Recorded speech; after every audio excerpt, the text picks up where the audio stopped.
No, that would not happen in a modern fighting game.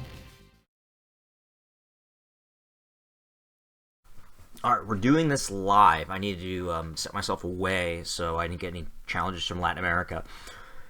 So the reason why I picked KOF is, again, KOF has really interesting hitboxes, but also because I have been studying KOF and SNK games for most of my life. I put more time into studying how these games work than most people with masters in like game design, because I was interested in figuring out how these games work so I could make accurate, or at least system accurate characters in Mugen, like the other KOF people like Vans and Kubakuten KOD and all, like the Trini guys.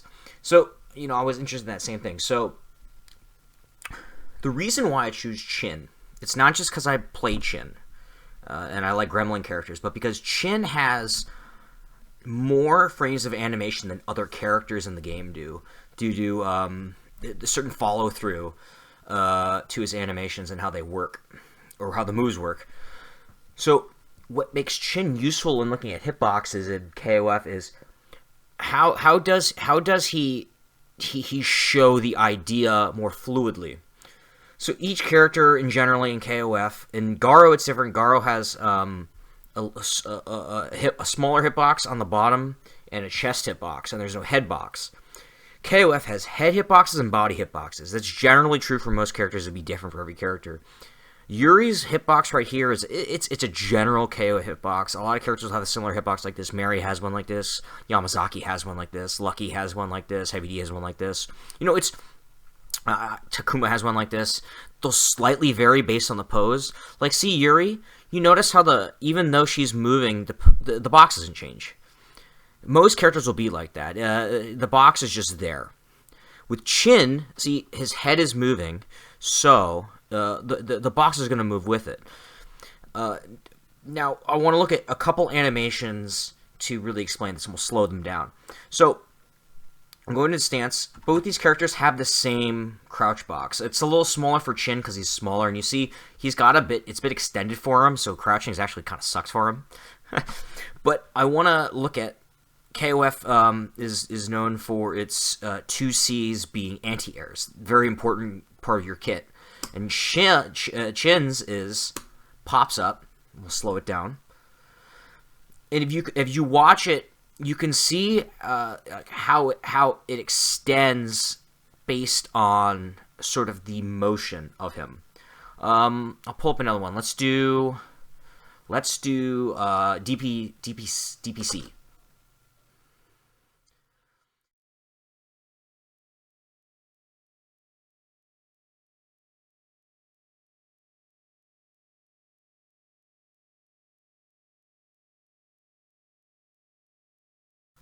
And then one more move, just for good measure. I'm not going to do everything. We're gonna look at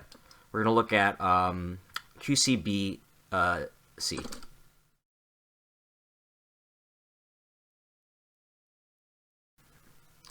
All right. So there's two aspects to hitboxes that are really important to understand. One is that the hitbox is not an exact replica of a sprite. The hitbox should never be part of the sprite. We had this issue in Mugen for a long time where people called this thing, they used this term called infinite priority, and it was such a vague term for me. It was a vague criticism because I always thought it meant that they extended their red or something so that there were parts of them that couldn't get hit, and so they would always have priority, whereas I would have assumed priority meant like move properties, right? But they were talking to hitboxes, I think. And I always thought that was weird because like SNK games always had situations where hitboxes will always, the whole arm isn't going to be given a hitbox because then you'd clash too much. KOF, you don't want to clash in this kind of game. Someone wins based on how much red is sticking out, how much blue is sticking out. That's the whole point. Now in Mugen at the time, I think people didn't like this. There's other games that might have a different philosophy. I think Street Fighter in the alpha games and in Third Strike might have more blue extended, but KOF doesn't do this. Characters like Geese were famously like ripped apart. Like, people were like, "What was the KOF 98 theme thinking?" But the thing about it is that the hitbox doesn't represent the sprite. It represents a gesture. It's like a gesture drawing. It represents the line of motion of the sprite. It represents like where it's going and where it's coming from. Now, if you think about a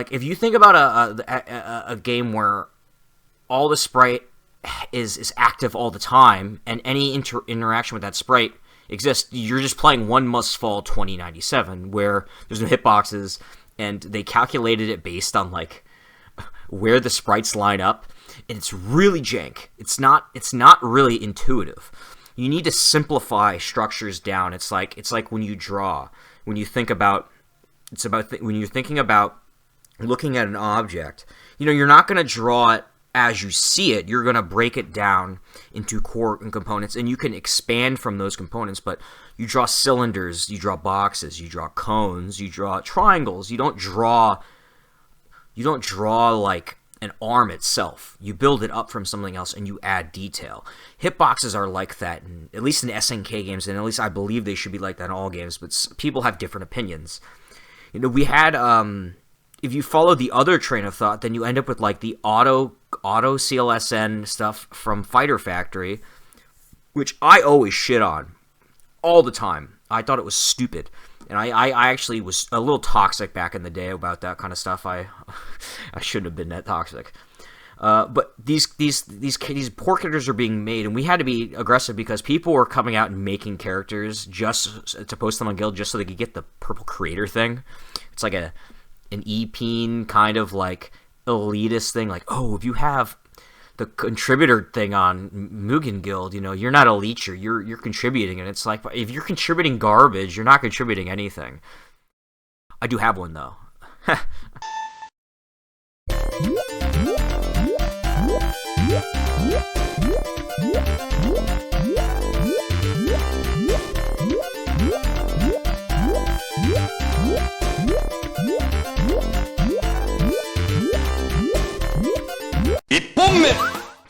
Anyway, the second aspect of a hitbox is that it represents the character's position. It represents the character in relationship to other things. So first it represents the sprite. Yes. Then it represents in relationship to other things. So Yuri has hitboxes too. See, hers extends more than Shin's does to some degree. Equally somewhat. Each move, see, this move has more blue on it. This move has less blue on it. So if you look at if you compare, this is where hitboxes become comparative, right? And this is where the meta of understanding where your moves are. It's not just about frames, about being safer. It's about where it extends and where it doesn't extend. And bad extensions or bad like shrinks can really like mess with players because what they see on the screen is not what's actually happening.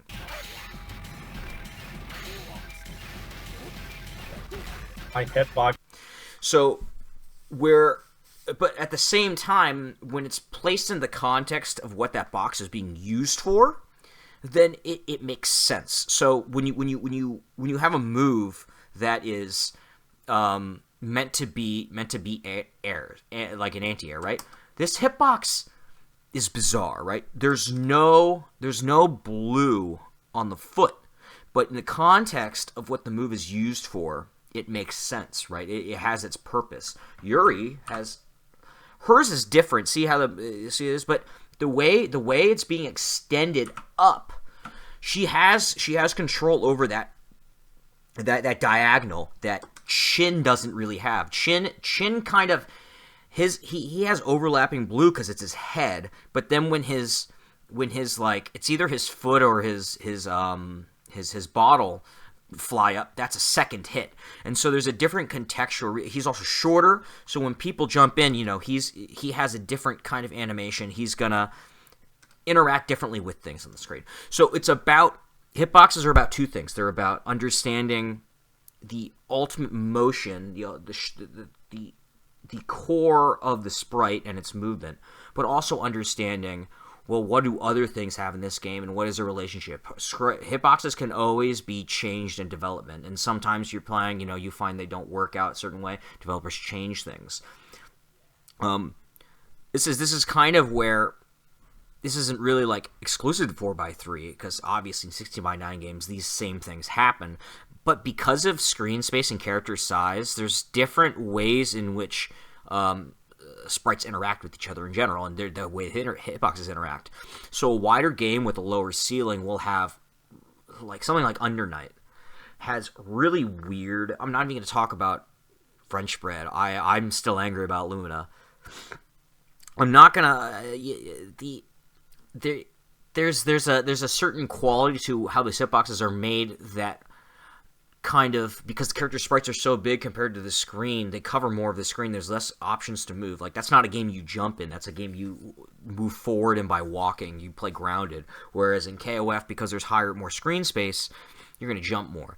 I'm not going to get to 16x9 KOF, I don't play those games. I didn't like 13 or 12 really when they came out, and I never played 14 or 15. But I like 12 and 13, like, because I was like, oh my god, a new KOF, and the sprites are cool. But then I played the game, and I was like, all the characters are different. So I was like, I didn't like it, and I didn't like the screen space. So what I'm getting to now, and this is why this video is a trick, because this video is actually about bullets still. So originally when I drafted up my sketch, because I don't write scripts, I just talk into the mic. I don't like writing scripts. I'm not telling you this. Originally when I designed this topic, I was actually gonna talk about 16-bit sprites and why they're all big and blocky and stuff, right? But I thought that was a little dry and a little boring, and I was gonna put up like images comparing like sprites for games I play and how big they are. And I said I was gonna talk about M.U.S.H.A a little bit too to somebody, because they were asked about Devil Engine.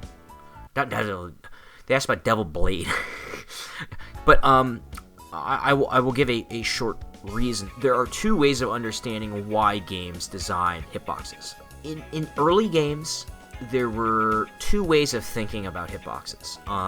It was either the center of the dot, which is R-Type is famously, the devs talk about this, in an interview that Shmupulations translated. They said that it's like a pixel in the center. Like, that's R-Type's hitbox. It's very generous for 87. Gradius's hitbox is long, and it's like a box. And this is the unique quality to shooting games, is that there's two ways to think about the box. Either the box is a representation of the sprite, as in style A, where it's informed. It's informed by how the sprite looks, and it tries to give the player an idea of what their hitbox actually feels like by basing it on the actual sprite. The second way is more of a artificial hitbox. The R-Type is an artificial hitbox, it's 1 pixel. This is where glowing dot Danmaku games also come from, and it's a little more disorienting to new players, because they're used to, oh, if I get hit in a thing, then I'm fucking dead. Conversely, it makes the first version of the hitbox disorienting to Danmaku players, because they go play like a 16-bit game, and they're like, why is my hitbox so big? Why am I getting hit all the time? It's like, thank God there are shields in this damn game. That's sort of like what I was originally going to talk about. And then last night I was thinking, I had finally played Cotton Rock and Roll. After so long, I downloaded the game, and I bought the game. And I was like, I really want to play Cotton Rock and Roll. This game's going to rule. And then I started playing it. But I also had bought Natsuki Chronicles. And I was like, oh, I want to play Natsuki Chronicles. I was playing Ginga Force, like, casually. But I'm just not a fan of reading. At the later stages, even on, like, easy normal mode, I was getting cooked. And I was like, bruh, M.U.S.H.A, why is this shit so hard? But it wasn't that. It's not that it's hard. It's that I'm not good at reading things coming down, like most players. You know, I'm better at...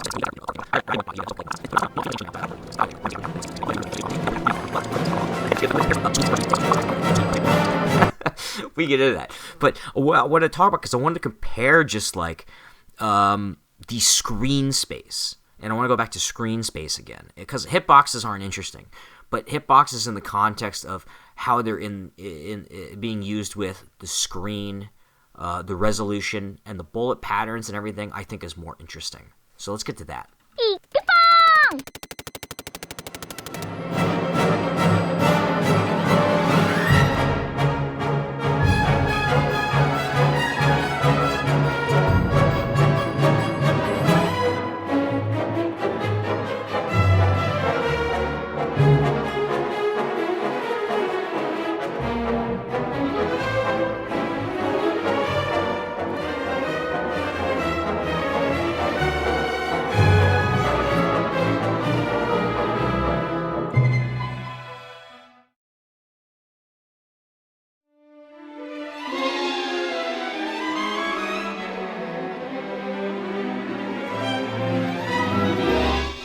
This is a 4x3 game, and this is important to really note that it's a 4x3 game that has two-way shot back and forth, and so they're going to be using the screen in that way. The beginning thing, it's a simple classic Gradius style, R-type style, 2 waves on the bottom, but we have the ground units that throw. They're like trebuchets. Now these units, they're actually really interesting. So we're gonna go back real quick, and we're gonna go to this. So these are not homing. They fire like this, right? So what the dev is trying to do for this game is they're trying to create the enemies that fly in like here and here have homing shots, but these guys don't. So we already have our first intersection of noise, right? So we have our first instance of noise playing a major role as a tough to hit unit that's on the ground. And you'll see, like, I'm gonna try to bomb them, but it's a little tough. These guys coming from behind, and then there's a ship that you hit these supply ships that drop weaponry off. Now we have our blimp. These are beefier guys. They fire 2 shots aimed. We got some tanks. These I believe, yeah, they're aimed. And then noise. So this is a section in which you bomb. At least I believe this is the intention is for the designer to show you within the first. This is the first minute of the game, 30 seconds. You already have multiple situations in which you fire back and forward, you fire down with your grounded shot, and you have the situation in which you can't possibly hit all these guys. They're beefy, they got some health. You're not gonna kill them with like level 0 shot. So you need to bomb this situation. And am I gonna bomb? No, I'm not gonna bomb. I'm gonna get hit because I wanted to let it pile up to show you how hectic it can get when you don't use your tools. So this is another enemy. This enemy drops things. You can kill him. I don't. And they drop the tanks that fire aim shots. You have power-up things, and then look more. So more tanks. Now we have options, and these options are important to the game. These options, there are many waves that can only be killed. I bombed here for some reason. There are many parts of this game that can only be killed with options, just based on how the power, how the speed works. So we kill these guys. So here's the set. So these guys, when they fly in like this, like dum bum bum. There's a similar pattern in Border Down, where there's this type of enemy that appears in stage 4 that flies in, sort of in your general direction like this, and then they leave like bullets behind.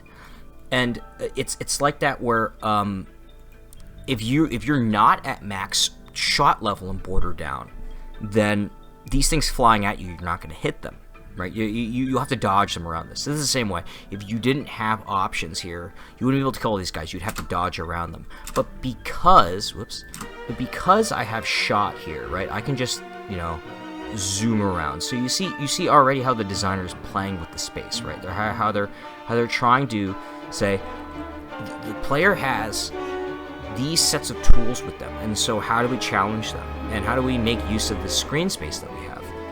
All right, so the mid-boss. So the mid-boss comes in, and this boss is complicated by 3 things, and this is where overlapping plays a role. So first of all, this boss circle strafes. This is a classic style of horizontal 4x3 boss. Is a circle strafe boss where you fly around, and this boss fires, I'll say, 2 kinds of shots. What you'll see. So we have, notice how some shots are aimed, and then there are these missiles that all fire straight, right? We have those. So we have this aimed thing, and we have these straight missiles, right? So we have some complication. Now, you're going to notice is that you see the same thing, aimed and missiles and everything. When you destroy these missiles, notice how it plays with the space because you have to strafe around, right? Now we destroyed these missiles. There should be a third type at some point. Maybe it's only after you destroy one side. I can't remember. Oh, there we go. So there's the fan. So now the top starts shooting fans now. But when you go to the other side, oh, now you have a fan to deal with, and you have these aim shots. And so already, I mean, this is stage 1 of the game. More has happened in this game than has happened in M.U.S.H.A. Like, let's be honest. So I don't know what those guys were doing, what game they were playing. This is not M.U.S.H.A. You don't have to slow down shit or anything. The game loads. I don't know if it's like an emulator thing for me or whatever. Alright, so now we're on part 2 of this. So part 2, now we have terrain. We have these little terrain, and the ground's going to slowly ramp up. And so there's new challenges in this new section. So now we have this new section that has terrain, has little bumps that you need to navigate around, and there's going to be enemies on these tracks. And this guy, okay, this guy is cool. Alright, I like this enemy idea a lot. So the front section of this enemy is just, you can't hit this. This is like shielded. You have to hit him in the back. And so the conceit of this enemy, this is a windmill that just flies away. If you don't speed kill the windmill, they shoot missiles. And then there's a grounded guy, they shoot aim shots. You have this section again, I'm gonna bomb it. See, there you go, there's the bombing. That's what you have to bomb. At least I think so. And so the ground slowly ramps up. So your screen space starts to lessen. You see these guys shooting out. The enemies slowly start ramping up. Now you have to move up to get these guys, and then you have to go down to get that guy, you know. And then there's a bunch of these guys again, and I'm not going to use a bomb. You can, by this point in time, I have enough damage to maybe start killing them, right? Now this guy pops in. Can I kill him? No, I can't kill him. I'm not close enough to speed kill him. So, where am I on the screen? Where should I be on the screen? Is being questioned right now. You're jockeying for position around multiple things, and there's this double-sided wave. How do you deal with this, right? What is the question? You can easily do both. You can switch instantly between your 2 shot types. So it's possible to take that whole wave out. And so the designer is thinking about, we have a boss coming up, but we're going to go back for a sec. We're going to go back to just to this one thing. So the designer's thinking about this one thing. These can come in like this, right? If you're here in the middle of the screen, pressing A or B, there's no, like, it's not like R-type where you have to move your orb to the back or whatever, right, and to fire behind. It's instant. And so the designer's asking you this question. Here's this wave with multiple sides. Like, how are you going to deal with it, and how do you play around this, right? Battlemania does this a couple times. Well, with Battlemania, there's a bit of lag because you have to switch sides. It's not the side switch isn't that fast. I mean, it isn't that slow, but it doesn't matter that it's slow or not. The fact is that you have to commit to changing sides, and that weakens your front shot. In this game, you know, A and B, your front and back shot are the same. So you could choose to bomb it, or you could choose to swap between them, and you could probably take them all out with your options. It's up to you to make that decision, and the designer's supposed to, when they design something, at least in my opinion, they're supposed to design it in such a way that it appears open-ended, like there are many possible ways. The optimal one can be found. There can be an optimal solution. Maybe the designer knows there is one, but it should never appear that they know what the optimal solution is. You know what I mean? Okay. Even if something is designed to be done a certain way, it shouldn't be made obvious. I mean, there's a certain puzzle game thing where when you think about it, you play a puzzle game. You know, once you start to see it, it makes sense. But before you get to understand where your blocks line up, it doesn't. You're looking at it and you're trying to find it from all angles. Well, what is the way? Whereas I have all these tools, how do I do this? That's what the double-sided 4x3 is attempting to do. At least, again, in my opinion. It's hard to say. Anyway, we get back forward. So we had the boss. So the boss, in this stage, I forgot that you kill the boss by hitting him in the middle. So I was like trying to shoot the cannon. I keep getting hit. I'm trying to like position myself to shoot the cannon. You can see it again. And I'm like, why is this not working? And I was like, oh wait, because you have to hit the bottom. So I just bomb here real quick just to throw some pressure off. And now that I'm still trying to shoot the cannon, and then I realized, oh, I'm stupid. So you see there's extra noise, so the cannon's always going to follow you. So you want to pull up. This game generally has, you don't see it. You see it a little bit here. You see it in some of the bosses and the way the missile formations are formed, but you don't see it until later stages. This game is all about up, or not all about, but it's a big on up and down motion. So enemies will track you in any position, and so but often where you want to be based on if they shoot missiles like this. Like stage 2 boss does this. He fires based on your position. So you're gonna pull up, and then he shoots missiles, and you go down. Right. With this boss, this cannon is following you, right, and it's shooting at you. And so what you want to do is move up to pull him up, and then this is now his weak zone. So you go down real quick and you shoot at it. I mean, and that's the core of the design. It's very simple, but you know, just because it's simple doesn't mean it's not well thought out. And it doesn't mean, and this is stage 1, so you think about that, is that this can be expanded. Like I said, in stage 2, there's similar patterns. They're not the same as this. The weak points are different. The attack patterns are different. But the general thought is the player can't sit still. The player sits still. There's games where you bullet dodge, where you can sit in the center of the screen and shift. Maybe they're poorly designed. You can just kind of shift around, right? This game doesn't allow for that because you can't move forward without moving. Moving itself allows for opportunities. So the game's about motion. It's about fluctuation, about flow. So with these enemies here, you can't hit them head on. You have to hit the train. You're trying to hit the train with a bomb. Now this boss is interesting. So this boss is a very simple pattern. It's a double fan, but what makes the double fan tricky isn't the fan itself, it's the proximity to it. See, notice that, see, since it's moving back and forth, it's never going to hit you, but because it moves back and forth, notice the proximity of the bullets to you will fluctuate, and it could throw you off. And so it's easier to dodge them further away, but when the bullets come out at a certain speed, you're just going to miss that. And there's a second pattern here I forgot existed, so I just got hit. I was like, I got hit by that. I was like, what? Where did that come from? But the second pattern, it's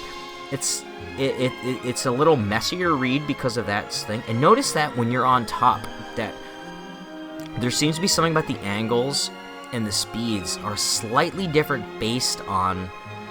It's just simply based on the direction and the angle. You know, it's slightly different. So what you see here, I mean, that's the first stage. And so what you see here already, in this first stage, is already, they're setting up some expectation for the game. They're giving you tools to use. They're giving you enemy waves to fight. They're giving you specific patterns that are unique to this game. Now, there are patterns, every game does the Gradius pattern at the beginning, right? The one line on the top, one line on the bottom. Like R-Type does it, you know, in vertical games, their own version of it, you know, and I'm pretty sure in Nexer, it starts like that. I can't remember. Last time I played Nexer was I did Caravan stuff, and the Caravan starts like that, and that's a very classic way of starting the game. But that gives you a feel for, okay, we know something, right? And then they slowly add in stuff, but each time they add in something, you start to feel a shift. It's like, okay, we take the base, And now we're slowly shifting towards our view of what that is. So hopefully, you know, that explains some pulls in some of my own thoughts on four-way through design that I was talking about in earlier parts, more nebulously, more philosophically, and I kind of can show it in a more concrete form. After this, we're going to be talking about stuff that's not 4x3 or not 4x3 horizontal, and I'm going to be talking about distinctions that I think are important to really look at. Again, no one's a winner here. All these games are good, and I'm more interested in how people choose to design games rather than saying one is objectively better than the other, because I like all kinds of games. I'm an enjoyer of many games. I'm not clearer of many games, but I'm an enjoyer at the very least, and that's important. Enjoying it is the most important part. You know, if you're not going to enjoy it, you're not going to clear it.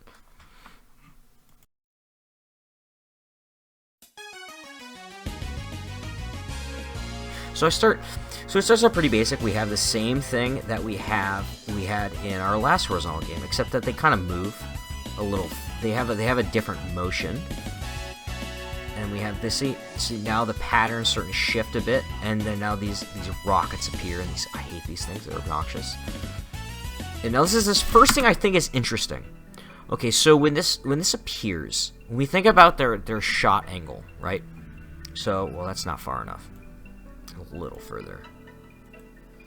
Okay, when these guys appear, because I kill them immediately, so it's hard to say. So they shoot like this, at you, like this, and then this guy comes in, he shoots at you like this. Now, if you delay killing this guy, right, then, and let's say you fought with this, you shot at this guy first, so these will come down, and then as you go down, now all of these have already spawned, and they're probably flying up at you, right? So I think the concept of this is streaming up, right? It's streaming up like this. You take this guy out because he comes in first, obviously, and then you shoot all these missiles down and kill this guy as he shoots his missiles. I believe so. That's a pattern that's very common in Border Down. In Border Down, you tend to stream up or down, and you use your laser. So like there's enemy types in Border Down where actually like the scatter missile type that appears in like stage 4 and stage 5 come in. They have this like thing, and you delay killing them because they shoot all these lasers and these missiles, and what you do is you fire on them, and you so you can get beam, or you pull off. And there'll be an enemy that shoots a laser, and you clash with the laser, so the shield, the thing that pops up from the lasers clashing, blows up all their missiles for score. So I think that's the same. What he's doing here is he's trying to create the situation in which you start somewhere, you stream up, right? You stream up so that you take out all this stuff. Now I don't know. I didn't do it perfectly this time. It's hard to say. For the second type, it's kind of an elaboration at the beginning. Just some extra variations, and more of these missile guys. I hate these things. They just fly at you. Okay, this enemy is crazy. I love this enemy type. So we're gonna go back. We're gonna go slow down. Let me go back. Let me set our speed to 5. We're gonna go back to like here. Where does he appear? Right here. All right, 57 seconds. And so we're at half speed. He's going to come in, he fires down. So what is the angle of this shot, really, when we look at it, right? What is it aimed at? It's kind of interesting. It doesn't seem like it is. It is aimed at an initial position, but it's offset by something slightly, and I'm not sure if it's you that it's aimed at or what. But what they do is they fire that initial shot. So they fire like this, right? This initial shot, but as they're going up or down or whatever. But then, after they do that, then they fire some noise. And it's very simple noise to dodge because it's just up and down. But what this noise does is you have all these other enemies coming in that are firing stray shots. If we look again, if we check this out again, it's really interesting, this formation. So you have the popcorn here. This popcorn fires aim shots, right? So you're always going to be dodging at some point. And so what this wave shot is, it's fired at an angle. I don't think it's angled at you again. I think it might be off.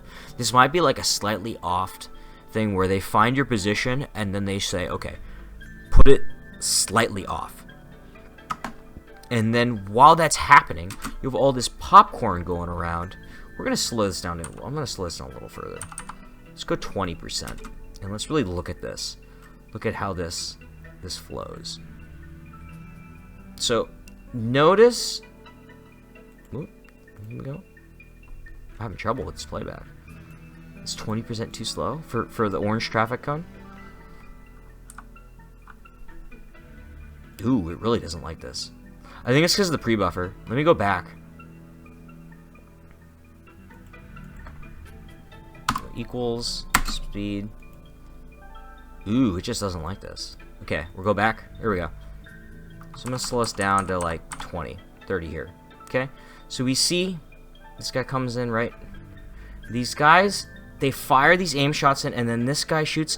This is definitely not aimed at you. It's definitely like slightly off kilter. But then you see they fire up, and then you're going to try to dodge, but while you're trying to dodge, like, oh no, I got hit. You know, all this stuff's going on. It's crazy. It really is. You know, and then we have, I call this G-Rev noise. This is the G-Rev noise, and they just come in and they fire radial shots that just cover the screen with garbage. This is a classic thing that happens in G-Rev games all the time. And then, okay, we have, ooh, this enemy. I like this enemy. This is, so he fires. I kind of did this in Magic Black a little bit, but not as sophisticated. This M.U.S.H.A is a lot smarter than I am. I might need to go back and make some edits. He fires he fires two different types of fans. One fan where you want to be in the center, and then one fan where you want to shift. And you know, and then he does this, it's like an aimed fan. It's very interesting.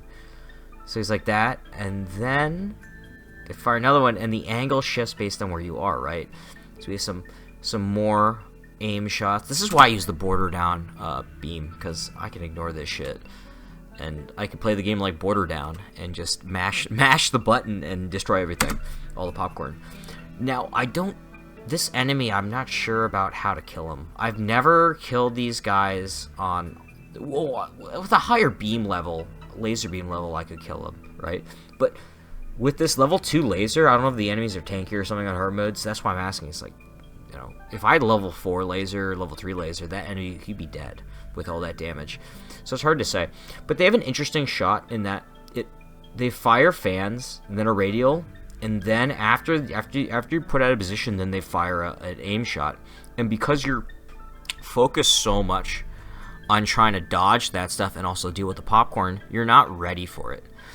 On a side note, I will specify that I'm not a very big fan of let's speed this up a bit. I'm not a huge fan of I know people like, oh, here we see the streaming again, a little different. I know people like this red laser thing. I don't like it. I think it's really obnoxious. I mean, it's nice to see like where things are being aimed, and you can see. So we're building on like what happened earlier. All this stuff happens a second time. A little more. This streaming is a lot better. That's more what I do in Border Down. But I just find the red to be way too distracting. Like, I'm trying to dodge a pattern. We'll see it in the boss. I'm trying to dodge a pattern, and then it just gets in my way. Like that's dirt. I feel like that's dirty, man. I didn't know what to do there. Alright, so we get to the boss. The boss is, I wouldn't say that this boss is too crazy. This boss just has some Danmaku patterns. You can just blast through them with a shield, you know, so it's, I don't really, again, I don't know what the game really wants of me at this stage. I've only played the game for a couple days, and I don't really play games that much. I only play like a couple hours or so every day, so I don't get into it like some people who play all the time. I don't have time for that. Okay, so he's got, but generally it's all trailing shot. What he's doing is he's mixing in radials and fans with with like more aimed or more like in like focus shots. Okay, so here's where the red beams kind of bother me. So you see all this red that's going on, and bam! I'm so focused. There's so much red on the screen. I'm so focused. I didn't even notice that the shot was being fired because I was looking at the red. I wasn't looking at the bullet itself. I'm no longer, because this red is on the screen, no longer being focused on the bullet, and that's sort of my only issue. I know people like this. People say like this is a good thing, a good tool for informing bullets, but I don't know. I just find increases screen space and clutter and all that kind of stuff. It's kind of like, nah. I don't like gadgets either. You know, I want to keep it as minimal as possible so I can focus on the action. Anyway, that's just my limited knowledge, my limited understanding. But I really like how the game flows. Right, it has a very strong. The distinction I didn't make, and I'll make it very clear. We didn't talk about this. Is that what is when we look at? Let's go to a section. When we go to a 16:9 game versus a 4:3 game, right? First of all, this game has like hitboxes probably about that big. I don't know. The way these games work, because they're longer. I've kind of talked about this before with Darius. My issue with Darius is that, well, Darius is so long you're in the center no matter what. But there's like there's a definite situation in which, because of the game is like long, and the enemies come at mostly from the front. Obviously, in later stages they come from the back, so it's different. But it still feels biased, despite being a horizontal game, to playing. Unlike a 4:3 game where you're playing in the center more, you're still more biased to play towards certain ends of the screen. I watched Jamers. I'd have to rewatch that. Jamers did an extreme run of the arcade mode when this game came out, and I'm curious to see like where he was on the screen. I would imagine. I remember very specific bosses. It's mostly back of the screen kind of thing. Like you're hanging back. But we've noticed in a lot of 4:3 bosses is that hanging in the back, dodging bullet patterns doesn't really like cut it, right? Because it's not how the games are designed. But for these newer games, it's a more manic style game to some degree.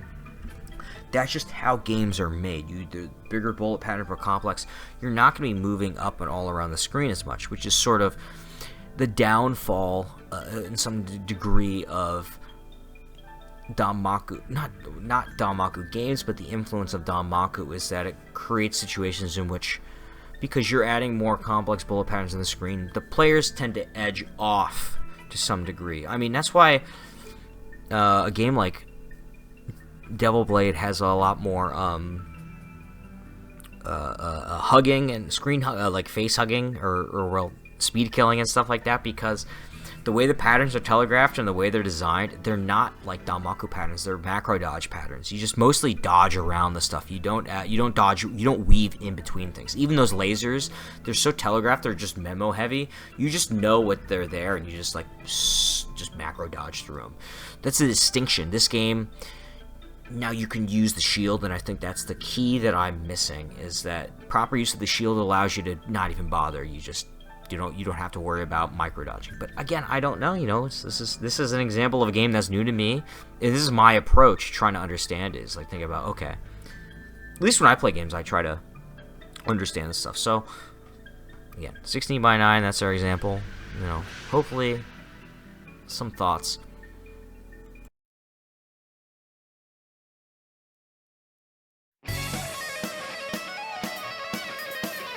I thought this was a good example.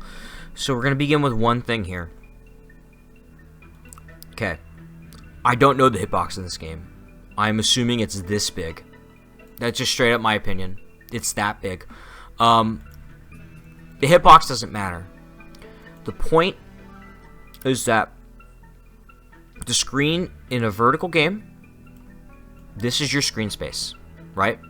This is what you expect to move through, right? You move between these poles.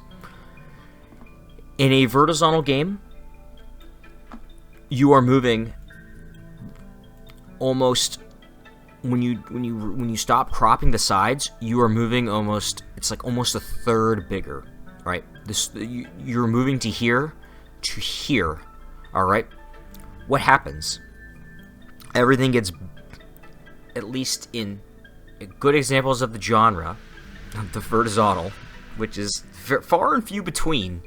There are not very many good vertizontals. There are a lot of like meh and okay vertizontals, but they're not very good. There are very few good ones. But what they do is because they know that that there's more screen space to be filled, they make your sprites bigger. They don't make your hitbox bigger. And I think it's important when I was talking about hitboxes, it's really important to really think about this. The hitbox is such a weird thing in shooters. I talked about it before, inferred and informed, right? Or is it informed and artificial? This hitbox is artificial. It's like in the center. It's not your actual, it's not a square. Maybe it is a square, I don't know. It could be a box. But that's not really like the point. The point is that you're bigger, so are they. And you know what? Enemies don't have the same hitbox that you. The enemies in shooting games don't share a pixel hitbox with the enemy with you. What they have, a hitbox that's their size, give or take. And so you know why these games, it doesn't matter how small your hitbox is. If your hitbox is this big, and their hitbox is this big, it doesn't matter. Like this is like 3 times your hitbox. It doesn't matter how small your hitbox is. You can face tank anything just randomly because it can clip you.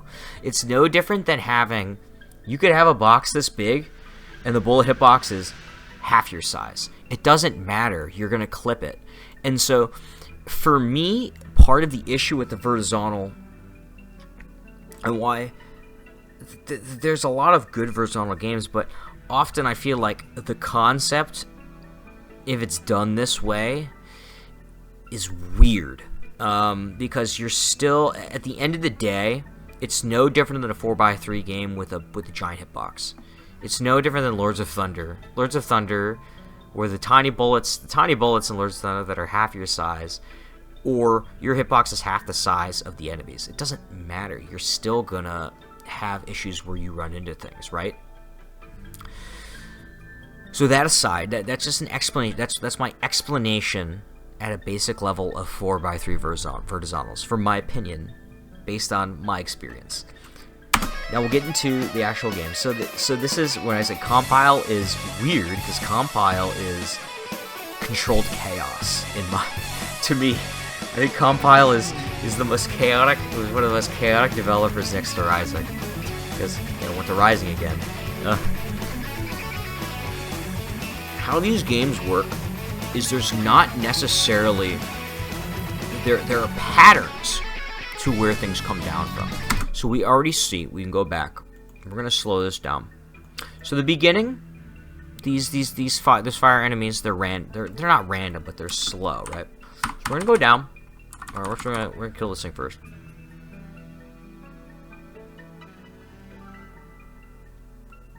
I'm gonna slow us down. Watch how they come in. Well, done. These are it's sort of that Toa plan thing, right? But it's more because the screen space is big. We're doing something like this. We're doing 1, 2, 3, 4, 5, 6 maybe, right? So it's an uneven, it's even, but it's uneven. It's sort of offset. Now you have these guys that come in, bum, bum, bum, bum, on the other side of the screen. The screen's so big, you're moving all over the fucking place. It's like crazy. And you move back and forth, and they come in, and then they move around, and they go to the center or something. With these line enemies that have weird offset patterns, because then suddenly an object moves in. And see, but here's the thing about this game that makes this game well made for. I don't think this game's great, and this game's like jank, and the scoring is just not worth bothering with because it's easy to abuse.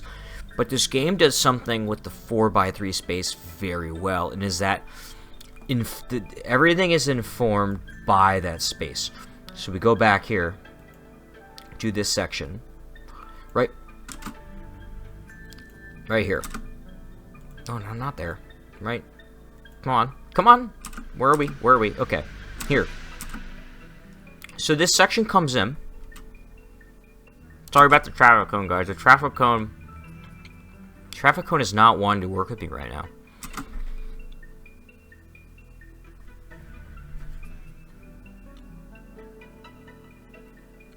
Alright, so these enemies came in at a weird angle, it seemed like, right? Center in here, and then they're gonna go up like this. And you're like, whoa, this is weird.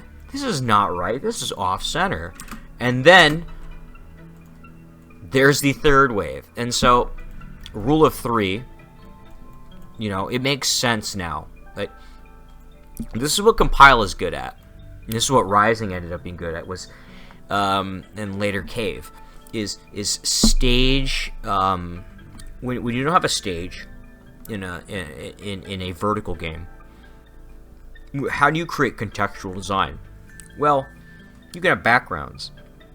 A lot of early games didn't really have really effective backgrounds in terms of really creating interesting patterns, right? Often, you could have a bunch of turrets that are equally spaced out in a section. That doesn't necessarily make it like interesting. But if you have stage design that's kind of like that is kind of like what's the term? It's sort of like oh my god, I'm dying here. You've stage design that's sort of like teased by the pattern. Then you have something here. That's what Compile has. That's the it factor for Compile games, and why they make interesting, good, and pretty good 4x3 games, despite them not being kind of like iffy or kind of wonky. And also their enemy patterns tend to be a little more off the wall. Things are moving in circular patterns, different weird ways. And now we have, again, we're talking about the stage design. So we have these cannons here. These are more just obstacles. You can run into them. You want to avoid them. We have the random kind of controlled chaos again with these skulls here. We're going to go back to full speed. You want to understand how hectic this game gets. This game at full speed, there is a lot of stuff happening. And sort of like the one flaw, and I get hit. The one flaw of this game is that the stages are too long. This game was more an arcade speed game. It was like a Rising game where it was like quick, or maybe I would say Psyche Up. But you need to have like a 3-minute stage. The stage is like 5 minutes long. It's way too long, and a lot of the ideas start to wear out their welcome. There's a lot of cool ideas though. You see how these things move on the tracks, and they move back and forth, and then while they're moving up the tracks or whatever, you have noise coming in from the sides that are separate from them. But you're playing around these tracks, and then these things appear, and then you fly in. It's sort of what people were thought Rain Chaser did very well, was when Rain Chaser had the train sections, right, where there would be these informed tracks where you'd see enemies come in, but then on the side, like something else will come in, and it could be like an extra threat from pressure from the side. Compile was already doing that, and I mean, part of the thing is, with Rain Chaser was influenced by Zero Ranger, so probably might have been that Zero Ranger obviously had references to everything, Compile's in there, and so there's probably like it kind of like trickles down. So these patterns are, again, I consider a lot of them they're not random, again, they're controlled chaos, but they're all designed based around. The first thing that's important on the stage is these tracks. The enemy waves themselves are just built around those positions. It's in these fire enemies it's flying like this, like curves. You know, it's they could have might as well just be random seeded. It doesn't matter. It's not important. What's important is that there's a certain sort of tension to the game. Compile likes putting a lot of tension into these games. There has to be a lot of like drama to some of these waves. They're not totally mechanical in pure routing. There's a lot of like, the reason why I'm using the roll form here is just because like there's way too much stuff on the screen. I haven't played this game in like 10 years. I'm just like, what am I doing? What's going on? And we see some of these guys coming. I'm already getting bored. Okay, mini boss. Okay, so this boss, I'm switching my form. Do I switch to 3-way? Or do I just stick on this? I don't think it matters. Only the center is a threat, right? So the center is the big threat, and so you kind of hang around, but then the orbs shoot a 3-way shot, and it's like I tank face. I like face tank that. So hard. It's easy to dodge, but they tend to overlap. We can go back real quick and look at that. I'll pull it up because it is worth looking a little bit. So we go to here. If you look at 1, 2, 3. So this guy shoots a laser. These guys shoot like this. And you have that happening from the other side too. Right? So the tension in this situation is these guys, you're not as worried about them, or maybe you're worried about the laser. Hard to say. But you're trying to jockey for position between all of these shots here. And the further away you are, the easier it is to dodge those ones. But because you're trying to get that middle one, you're right next to the other orbs. So they're going to be closer to you. They're going to fire that 3-way shot. And you're going to be trying to dodge that one. It's a nice push and pull.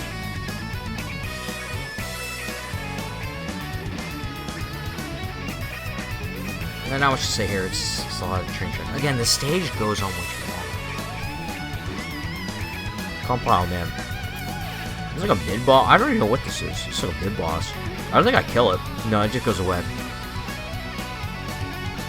I was just like, by this time, I was just like, man, I like the idea, but it needs to end. Borderline stages are not this long. Neither are under defeat stages. So I'm just like, G-Rev really does not make long games, and I like to play those. Alright. Okay, so the end, here we get to the part, you get to the main part. I face tank this, because of this controlled chaos, I'm just kind of over it. I face tank this guy. And this was unintended, but this actually helped us show the sort of the interesting thing about this boss. So initially I was like, what am I doing here? Then I realized what this boss was. This boss is restreaming. Like the famous napkin. The shmups napkin. This is the point of the boss. These guys, the way they fire the shots, you can't dodge them here. Look what I tried earlier. I'm gonna lower the speed. Go back to about here. Okay, look at what I tried to do at the beginning. I'm just like, oh, I'll go left. Nope, that eat it, because you can't macro dodge that stuff. It's kind of hard. And so then I kind of like, I almost got hit there. See?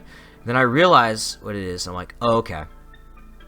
Go up, restream, and then go down. And they're gonna fire again. I'm gonna do it. And see, I didn't catch it fully. I kind of almost caught it, and I'm like, oh wait, I get it now. But at this point, I like so low lives. I'm just like, I don't care anymore. I'm just gonna do it. So I'm gonna go up, and then they're gonna fire. I'm gonna do it. I'm gonna go. See, I kill myself again.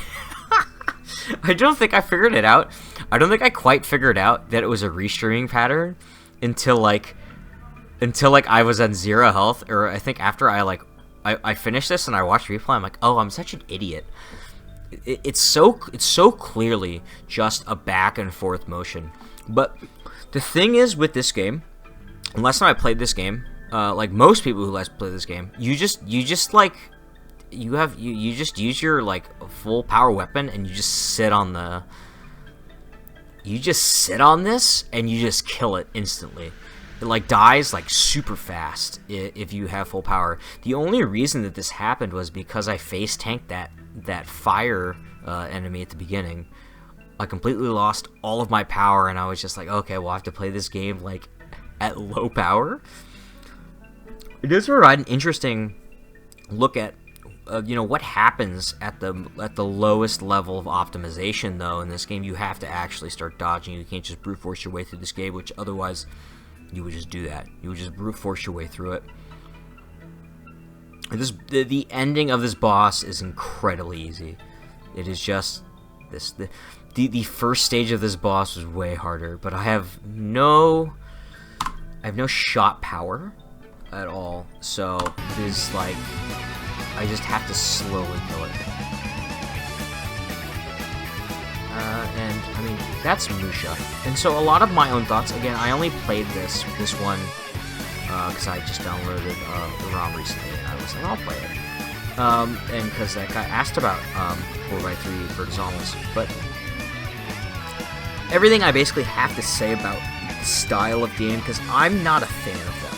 I think they're very wonky. And again, I've explained my reason why I didn't get it. But it was good to look at it.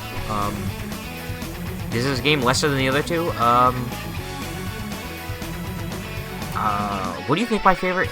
Write in the comments what you think my favorite game of these three is, because I'm not going to tell you. I don't really care. And I'm not playing Stage 2 of this game.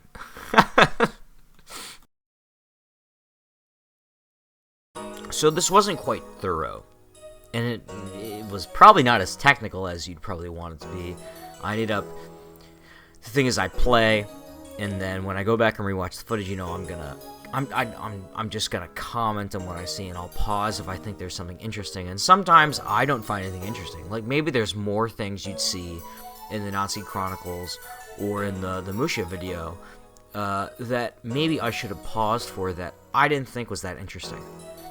There might be 10,000 things in the M.U.S.H.A section that you thought were more interesting than I did. I didn't find them interesting. I talked more about specific routing and patterns in Steel Empire than in Natsuki. Not because I prefer it. I mean, again, I made that joke. You comment what game you think I like more. Oh, what game do you think I like more?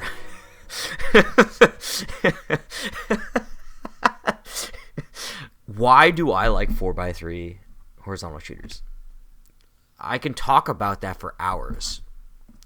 As much fun as I have playing Natsuki, I struggle to find many things to say other than the fact that when it's 16:9 and it's longer, and there's terrain in later stages, so the problem is the criteria is not perfect for comparing every game. It's not equivalent. There's things that are being done in most 4x3 horizontal games that M.U.S.H.A is not doing in the first stage of Natsuki Chronicles. That's not M.U.S.H.A's fault. That's a decision he made. And, it's hard to compare. But I don't want to, pick Stage 4, which has similar landscapes to Stage 1 of Steel Empire, because that kind of defeats the purpose of looking at the initial choices someone makes. So I'm judging the game based on one thing. What does the designer think is important from the outset to label as this is an important thing that will matter? Because I believe that everything that happens in the first stage will be compounded upon. That it will always, more things will come that it'll be expanded upon. So my methodology is looking at that stage 1. Like Compile, we know M.U.S.H.A is just going to be stage 1, but expanded. We know that. We've all played it to some degree. But that's actually, looking, when I compare these games and I look at these things, it's funny when I compare the stuff. M.U.S.H.A has a lot of really compelling stuff in the design, in the stages, that I think their length and sort of just the way they design their patterns and their formations, it's almost there for me, but it's not quite there. Like Rising definitely takes a lot of compiled stuff and expands upon it and makes it better. And that's why everybody loves all those crazy Rising games that are incomprehensible, hard to read, crazy. And a lot of people look at Compil's games and be like, they're okay. They're meh. Like, its style doesn't develop until much later for a thing. But they're interesting to look at it anyway. You know, in 1990, I mean, M.U.S.H.A was a hot game in 1990. But like, 1992 is Steel Empire, and that's a game that, you know, again, I brought up Nomura. The game deserves a lot more credit. Again, a lot of Genesis games deserve M.U.S.H.A too. a lot of horizontal console games get kind of flagged because of Euro games occupy a similar mechanical space. But at the same time, even with shield systems, with health bars, with power-up stuff and all kind of stuff, with weapon upgrades, Japanese developers are different than Western ones. You know, what's the thing? Area 88 is basically perfect as it is, with a SHOP system, with a health bar. And there are how many Amiga games or whatever games that are PC games that did the same thing and couldn't do it? It's not about your mechanics. Now, they're important. Your mechanics should influence everything you do. But holistically, when you view the product, what matters is, do you care? And what I want to focus on is that all of these games I pointed to, they do care about the screen space. Even as I throw shade on Compile for M.U.S.H.A, they care very deeply about stage layout, about where things are going, where to distract your attention, where to throw new things on the side, what to do here. I can complain about the stages being long, but Steel Empire Stage 1 is also like 4 or 5 minutes. Let's be honest. So I can't, like, being long isn't a complaint, really, when the thing I think is better than M.U.S.H.A also has a similar length. So I'm not trying to, again, this isn't a competition. This is a comparison to some degree to say, I've made a couple videos now talking about stuff. I talked about things I made in the beginning. The first 10 minutes of this video has nothing to do, seemingly, with the topic, and yet I still wanted to bring that into talk about M.U.S.H.A, because I thought the hitbox discussion was important to talk about M.U.S.H.A and console games with bigger hitboxes, and why informed and artificial hitboxes matter. Because now, you know, we do things where we throw, like, an artificial, okay, since Dalmaku's big, the hitbox is a dot, right? In R-Type, it's a dot. But that doesn't mean anything. It is a hitbox. Realistically, in R-Type, if your hitbox was a little bigger, it wouldn't make that big of a difference, because you could still macro dodge everything. Same in Grotti. In Grotti, I mean, you could give R-Type the Grotti's hitbox. You'd still be able to deal with most of the stuff. It's not that complicated. When you come to, we have to fill the screen with certain things, the question is, why do you put something on the screen? For what purpose? All right? M.K.I puts a lot of stuff on the screen, but at the same time, everything that M.K.I does, when you look at that 16:9 screen space and you look at the patterns and everything makes sense when you put it in the bigger macro picture, right? About all the formations overlapping, right? How many times have I been getting hit by things that are overlapping over each other, that have certain complications that I'm not built to deal with, because I don't understand everything, right? I don't understand how to take advantage of the mechanics. That's why it's important to come to these games with that base level of knowledge, but not look at it with the base level of knowledge and be like, this is cheap, or like, this is hard, but say, okay, what is happening and what don't I understand, right?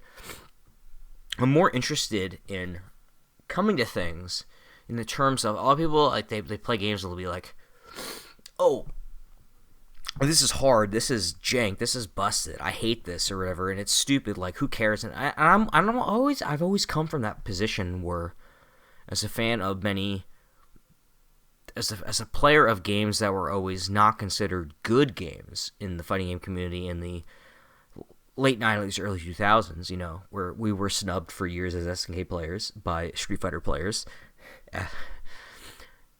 I appreciate games that attempt to do something different, and even if they're busted, even if they're kusoge or whatever, I'm still interested to say, okay, but even if I get hit, or even if something hits me, I'm going to be like, well, is there something that the designer was thinking about that I could have thought about myself?